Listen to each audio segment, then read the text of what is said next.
కూడా వాళ్ళు సుప్రీంకోర్టుకు రాష్ట్ర ప్రభుత్వం వెళ్ళింది. సుప్రీంకోర్టులో కూడా మొన్న రీసెంట్గా కూడా సుప్రీంకోర్టు కూడా డిస్మిస్ చేసింది. ఫోన్ ట్యాపింగ్ కేసులో హరీష్ రావుకి ఏం సంబంధం లేదని క్లీన్ చిట్ ఇచ్చింది.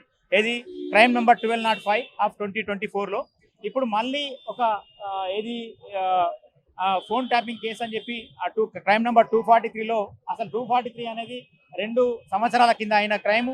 అందులో చాలా మంది పోలీస్ ఆఫీసర్లు కూడా ఛార్జ్షీట్ కూడా ఫైల్ అయిపోయింది. ఛార్జ్షీట్ ఫైల్ అయిపోయిన తర్వాత కూడా ఇప్పుడు ఆఫ్టర్ 2.5 years పిలవడం అనేది నిజంగా అసలు ఏ కారణం చేత వాళ్ళు పిలుస్తున్నారో మాకు కూడా అర్థమైతలేదు. అది కాబట్టి ఖచ్చితంగా మేము ఫేస్ చేయడానికి సిద్ధంగా ఉన్నాం. కానీ ఇట్లాంటి ఇది ఆ నోటీస్ ఇవ్వడం కూడా చాలా తప్పు. మాకు అవకాశం ఉండే కోర్టుకు పోవడానికి కూడా, కానీ వద్దు, కోర్టుకు ఎందుకు వెళ్ళాలి? ఖచ్చితంగా ఈ నోటీసును మేము వాళ్ళు ఏం అడుగుతారో అసలు మనకు కేసుతో సంబంధం లేదు కాబట్టి ఖచ్చితంగా మేము పోలీస్ స్టేషన్కి వస్తామని చెప్పి ఇలా వాళ్ళు ఐఓ గారు ఏదైతే మనకు నోటీస్ ఇచ్చిండో ఆ నోటీస్ మీద ఈరోజు 11 గంటల కంటే మేము 10:40కే మేము ఇంకో 20 నిమిషాల ముందే రావడం జరిగింది. మేము ఖచ్చితంగా కోఆపరేటివ్